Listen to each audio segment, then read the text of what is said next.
आप देख रहे हैं अपना समाचार।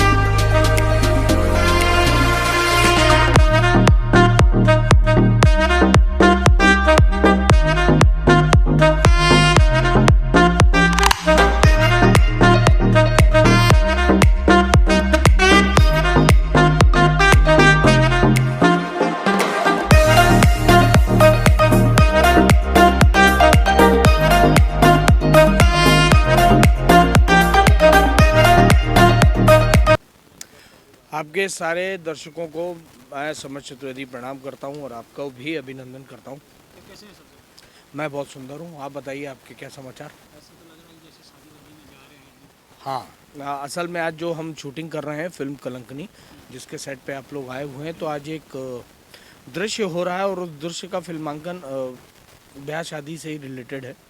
तो बस उसी संदर्भ में हम तैयार हुए बैठे हैं। कलंकनी सीधा सीधी वुमेन एडिटर जी मेगा सीरीज में जी। देखिए, कुछ चीज़ें ऐसी होती हैं जो हम लोगों की ज़िंदगी में रोज़मर्रा आती तो सामने है, लेकिन जाने अनजाने हम लोग उस तरफ देख नहीं पाते हैं। कलंकनी कहीं ना कहीं एक बाप बेटी की कहानी है, एक भाई बहन की कहानी है, एक औरत की कहानी है जो अपने हक के लिए लड़ रही है। और शायद कहीं ना कहीं ये होता है कि औरत का बिंदास स्वरूप उसको कहीं ना कहीं कलंकित कर देता है। तो इन्हीं सारी चीज़ों का एक ताना बाना करके कलंकनी फिल्म है, जिसे नीरज रणधीर जी निर्देशित कर रहे हैं। लिखा इसको प्रवीण जी और ओपी कश्यप जी ने है। आदित्य झा जी राजघराना फिल्म्स ये प्रोड्यूस कर रही है। तो अभी एक जो दौर चल रहा है महिला प्रधान फिल्में, कहीं ना कहीं बीते 5 वर्ष पहले ये चीज़ें नहीं थी, अब वो हो रहा है तो बड़ा अच्छा लग रहा है। किस तरीके से देखते हैं आपका कैरेक्टर कलंकनी में?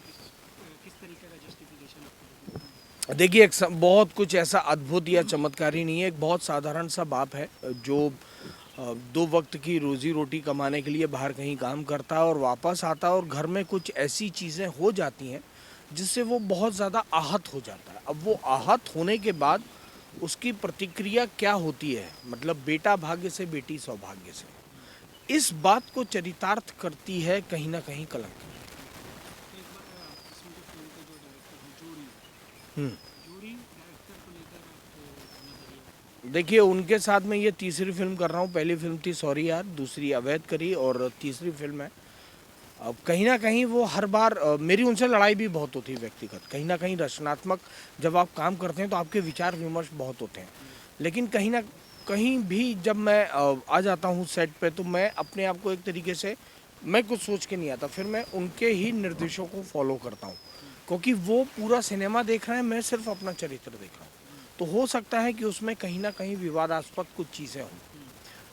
बहुत सही हैं, बहुत सुलझे हुए हैं, उनके दिमाग में बहुत सारी चीज़ें रहती हैं, स्मरण शक्ति बहुत अच्छी है, और दोनों का आपस में सामंजस्य बहुत अच्छा है। तो अच्छा काम निकलवाने के लिए कलाकार से वो हमेशा आतुर रहते हैं। तो आप अच्छा काम करते जाइए, वो संतुष्ट रहेंगे। इनमें इस फिल्म में नए हीरो लॉन्च हुए थे, जी। तो उनके अभिनय को आप कैसे देखते हैं? देखिए, सबसे पहले तो मेरी तरफ से उनको बधाई, शुभकामनाएं कि भोजपुरी इंडस्ट्री में एक नया चेहरा आ रहा है।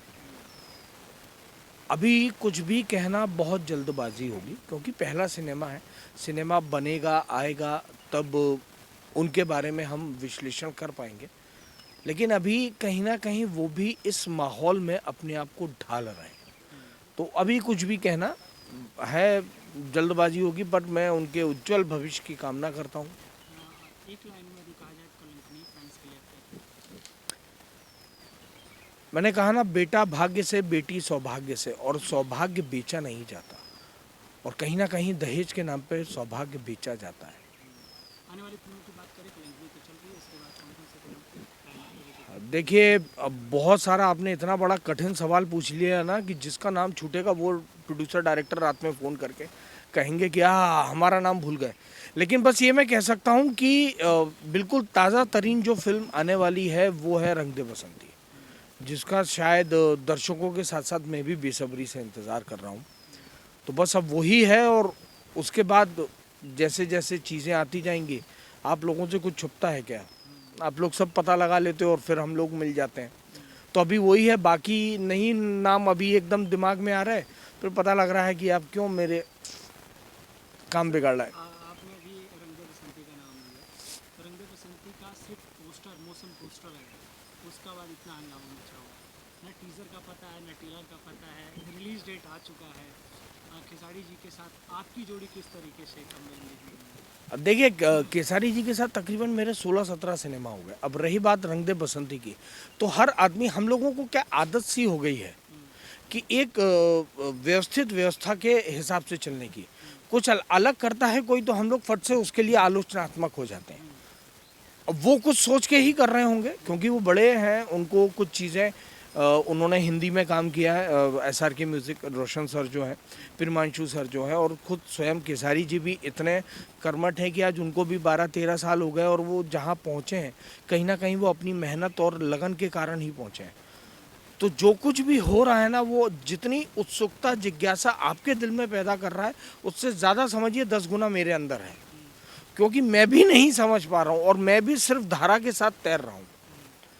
तो कहीं ना कहीं जो हो रहा है, डेट आ गई है, उस डेट का इंतज़ार मुझे भी है भाई कि 22 मार्च को देखें तो क्या होने वाला है। क्या होने वाला है? इसमें साथ में नई अभिनेत्री, टीवी एक्ट्रेस एक तरीके से भोजपुरी इंडस्ट्री में आ रही है, तो किस तरीके से देखते हैं बॉलीवुड की जो टीवी एक्ट्रेस भोजपुरी फिल्मों में जब आती है? देखिए कहीं ना कहीं मैं बस इतना कहूँगा कि नए लोग आएंगे तो कहीं ना कहीं नई सोच के साथ आएंगे, और हमारे ऊपर जो जाने अनजाने एक धब्बे लगे हुए हैं ना, क्योंकि देखिए मातृभाषा बहुत सारे लोगों की है भोजपुरी, 40 करोड़ लोग देखते हैं, लेकिन दुर्भाग्य है कि उसका 1% आदमी सिनेमा नहीं देखता। तो जिस दिन ये देखने लगेगा उस दिन ही हमारा सिनेमा अपने आप में बहुत व्यापक हो जाएगा। नए लोग आ रहे हैं, चीज़ें बदलेंगी, आज दौर बदल रहा है। अभी देखिए कटान का ट्रेलर आया, एक ऑफ बीट सिनेमा है, लोगों ने बहुत प्यार दिया, आशीर्वाद दिया। ऐसा ही मैं चाहता हूँ कि सिनेमा घरों में लोग बाग आएँ, देखें, यूट्यूब के भरोसे ना बैठें।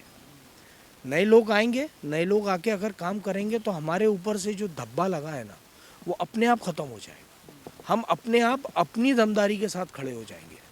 हम कहीं ना कहीं अपने अभी भी वजूद को तलाश रहे हैं और हम वो वजूद नहीं पा पा रहे। 20 साल तो मुझे हो गए इंडस्ट्री में, लेकिन कहीं ना कहीं वो जो एक अश्लीलता वाला हम पे टैग लगा दिया गया ना, हम चाह कर भी नहीं मिटा पा रहे। तो कहीं ना कहीं अब एक वक्त होगा, वक्त के साथ जैसे चोट घाव भर जाता है, भरने के बाद निशान धीरे धीरे जाता है, अब उसी व्यवस्था में चल रहे हैं। तो बस निशान मिट जाएगा, सब चीज़ें बढ़िया हो जाएगी। फैन सपोर्ट मैं बस यही कहूँगा कि जितनी भी फिल्में आ रही हैं, प्लीज़ आप लोग सिनेमा घर में जाके देखें। सिनेमा घर में अच्छा लगता है, मोबाइल पे नहीं। यूट्यूब पे देखिए, जब आए तब देखिए, लेकिन सिनेमा घर में जाके ज़रूर, क्योंकि आप सिनेमा घर में जाके देखेंगे तो हम लोगों का वजूद बचा रहेगा, सिनेमा बचा रहेगा। उसका नाम ही सिनेमा घर है।